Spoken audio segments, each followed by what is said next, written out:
warahmatullahi wabarakatuh. Waalaikumsalam warahmatullahi wabarakatuh. Selamat pagi semuanya. Pagi, Bu. Apa kabar hari ini? Alhamdulillah luar biasa. Allahu Akbar. Alhamdulillah, semoga kita senantiasa diberikan kesehatan ya. Amin. Sebelum kita mulai pembelajaran, kita cek terlebih dahulu di samping, di belakang dan di depan apakah sudah sepenuhnya bersih. Oke, sudah bersih. Artinya kita sudah siap untuk belajar ya. Untuk memulai pembelajaran kita hari ini, silakan kita berdoa terlebih dahulu kepada ketua kelas. Silakan dipimpin. Kawan-kawan kita berdoa sesuai kepercayaan masing-masing. Berdoa mulai. Berdoa selesai. Oke, terima kasih Sultan. Baik, kepada sekretaris ada yang tidak masuk? Hari ini ada satu orang Bu yang tidak masuk Karena apa tuh? sakit. Sakit. Siti Rahma. Oh, Siti Rahma sakit, maka sih berarti ada yang kosong. Masih satu yang sakit ya. Oke, baik. Sekarang Ibu mau bertanya. Kemarin kita bahas tentang materi apa? Tentang materi kedudukan? Nah, betul sekali. Sekarang Ibu mau bertanya lagi. Kita mengulas sedikit materi kita yang kemarin. Makna Pancasila sebagai ideologi negara itu apa? Siapa yang bisa menjawab?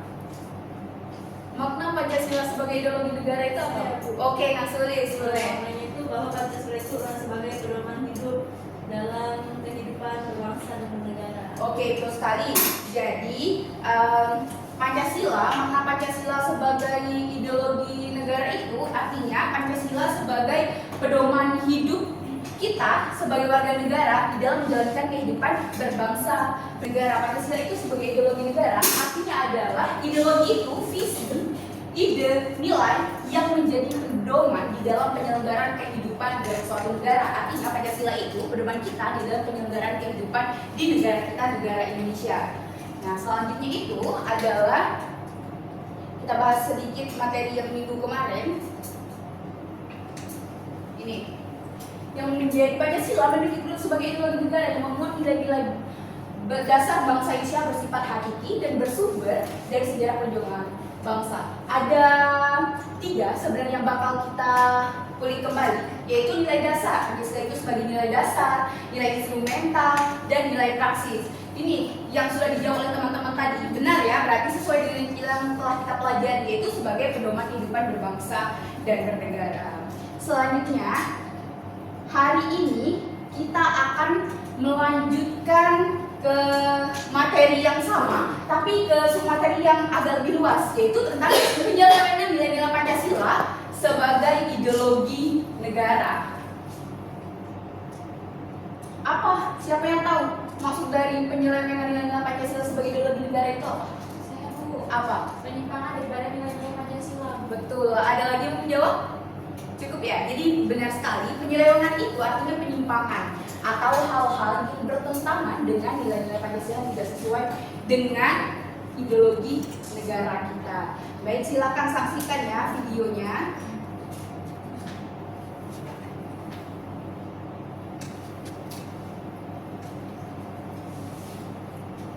Ini memang nggak ada suara ya?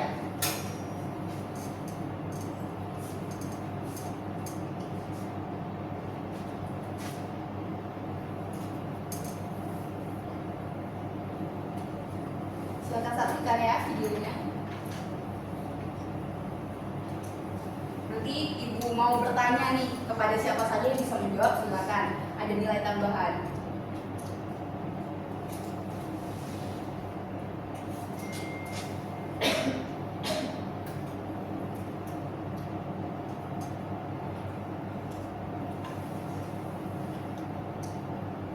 Oke, sepertinya cukup.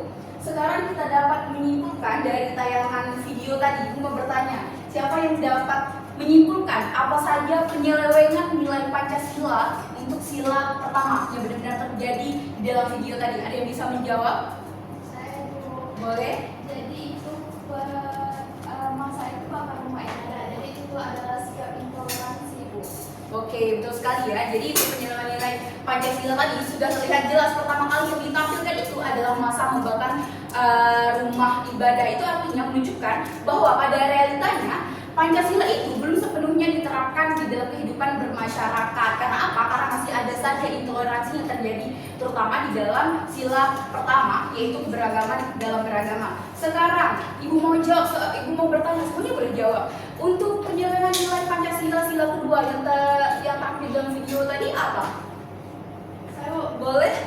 Dari video kita kan mengenai kasus berontakan seperti itu. Jadi Iya, betul sekali. bisa dibilang sebagai pelanggaran HAM, kekerasan dan diskriminasi. Oke, baik. Terima kasih, bagus sekali ya. Benar, untuk penyelenggaraan nilai sila kedua itu tadi sudah terlihat bahwa adanya kekerasan, pelanggaran HAM, dan diskriminasi. Adanya pemberontakan itu kan yang menyebabkan kekerasan serta pelanggaran HAM. Sekarang Ibu mau bertanya, untuk penyelenggaraan nilai sila ketiga itu apa? Siapa yang bisa menjawab? Boleh, Kavina? Jadi di video tadi untuk menyerang di sila ketiga itu tadi konflik antar ormas itu. Oke, betul sekali. Jadi yang terjadi tadi untuk sila ketiga persatuan Indonesia itu yang terjadi adalah bentrok antar ormas yang memiliki berbagai perbedaan pandangan. Inilah yang bisa menyebabkan pecahnya Indonesia karena penyelenggaraan nilai-nilai Pancasila sila ketiga persatuan Indonesia. Untuk sila keempat, selanjutnya siapa yang bisa menjawab? Untuk sila keempat, siapa yang bisa menjawab? Boleh, Nak Sulis? Ini kan bekas Iya. Nah, rapat paripurna DPD RICU. Nah itu artinya bahwa praktek demokrasi itu belum sepenuhnya baik. oke, terima kasih, betul sekali ya. Untuk penyelenggaraan nilai-nilai sila keempat itu yang benar-benar terjadi di kehidupan nyata kita, bahkan di tata pemerintahan kita itu adalah rapat paripurna DPD RICU. Ini menunjukkan artinya demokrasi itu belum berjalan dengan sebaik-baiknya. Terkadang juga orang-orang yang berada di kursi pemerintah itu belum sepenuhnya mewakili kebutuhan rakyat. Selanjutnya nih, untuk yang terakhir, penyelenggaraan nilai sila yang kelima itu apa? Siapa yang bisa menjawab? Boleh, Navina lagi. Aktif ya, berarti sekretaris ini tidak salah pilih. Jadi untuk menyerang sila kelima itu Bu, hukum tumpul ke atas, tajam ke bawah Bu. Oke, ada sebuah kasus ya, itu yang menunjukkan hukum itu tumpul ke atas tapi tajam ke bawah, di mana kasus-kasus yang seharusnya mendapatkan hukuman yang berat itu tidak tidak sepadan dengan apa yang mereka lakukan. Baik. Selanjutnya kita akan lanjut ke LKPD ya. Kita akan lanjut ke LKPD. Di sini kalian akan scan barcode. Nanti akan muncul artikel dan setiap kelompok mendapatkan fase berbeda-beda. Nanti satu kelompok bisa mendapatkan. Ini ya. Apa? Scan barcode-nya kalau pakai hand. Boleh. Kan Ibu kemarin sudah bilang untuk membawa handphone kan, silakan dikeluarkan. Kasih Bu. Ya. Waktu pengerjaannya sekitar 1 menit ya. Betul. Tapi kok ya kayak sih. Mau scan. Kalau kalian mau scan nggak guys? Bentar. Ibu tanya, boleh bertanya tidak Ibu? Boleh. Ini apa yang mau dilakukannya? Iya. Sesuai analisis. Sesuai analisis nanti kalian scan ya. Oke. Sesuai kasus yang kalian dapat. Ibu mau bertanya? Iya. Iya. Iya, betul sekali ya. Terima kasih Ibu.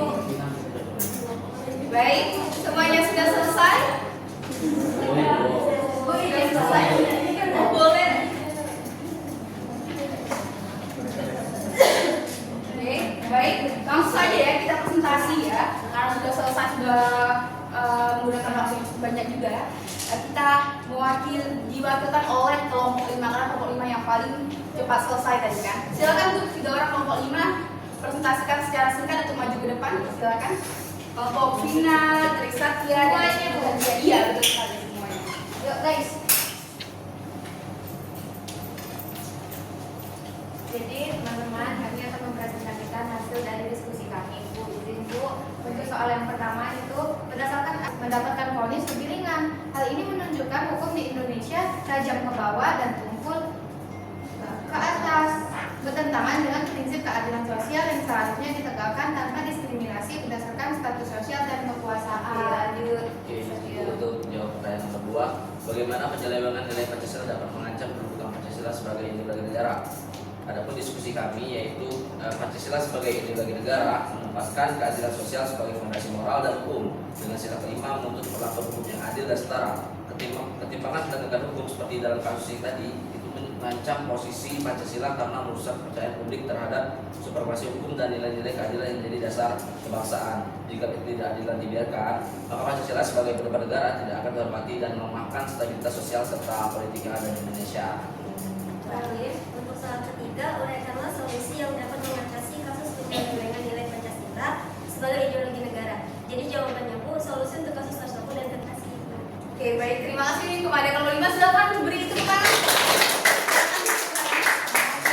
Kelompok 5 mendapatkan kasus nenek Arsyadian dan Demis. Nah, dimana itu adalah salah satu bentuk nyata bahwa hukum kita itu berjalan sebaik-baiknya ya. Baik, terakhir Ibu ada kuis nih. Yeay. Tapi kuisnya ini harus cepat ya. Oke. Karena waktu yang jawabnya satu soal itu hanya beberapa detik saja. Kuisnya pakai apa Bu kuisnya? Pakai EduCap Play, sudah Ibu kirim. Silakan pakai barengan, jadi boleh mulai duluan. Nanti akan ada kalkulasi yang kita sendiri. Siapa cepat, siapa tepat. Kendalanya apa? Aduh, ada ya. Apa waktu persoalan itu terlalu singkat? Jadi baru lah.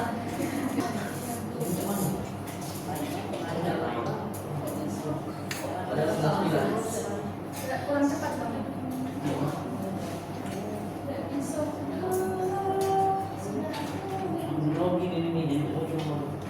Boleh. Tuhan lagi dulu. Jeda dan jeda. Pengerjaan untuk 3 yang teratas kita kasih reward ya untuk maju. Yang pertama itu ada Satya Galeri, yang kedua ada Guna Goli, sama yang ketiga itu ada Satya Tridian. Maju. Berarti sama kelompoknya yang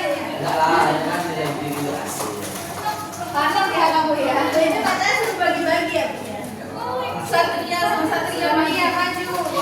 Ya udah mungkin yang tadi ada yang menang ini login. Terima kasih. Oke, selamat. Baik, sudah selesai, materi juga sudah selesai.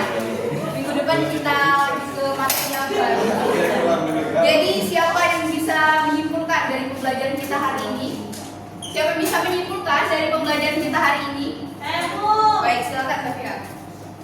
Oke Bu, untuk pembelajaran hari ini kami belajar bahwa kedudukan Pancasila itu memang sebagai ideologi negara dalam pedoman kehidupan berbangsa, bermasyarakat dan bernegara Bu. Namun dalam realitanya masih ada penyelewengan nilai Pancasila itu sendiri Bu. Oke, terima kasih. Nah, Safira bagus sekali ya, tepat sekali bahwa Pancasila sebagai ideologi negara itu menjadi pedoman kita dalam kehidupan berbangsa, bernegara, dan dalam kehidupan bermasyarakat. Tapi dalam realitanya itu masih ada penyelewengan nilai-nilai yang terjadi.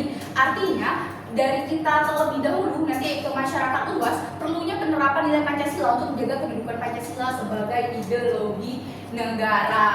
Baik untuk motivasi dari Ibu agar kalian bisa mengambil ilmu dari ini dan semangat lagi untuk esok harinya itu adalah Ibu ngambil dari sebuah novel seperti 3726 mdpl perlu waktu yang lama untuk mendapatkan sesuatu yang indah. Begitu pula dengan proses pembelajaran.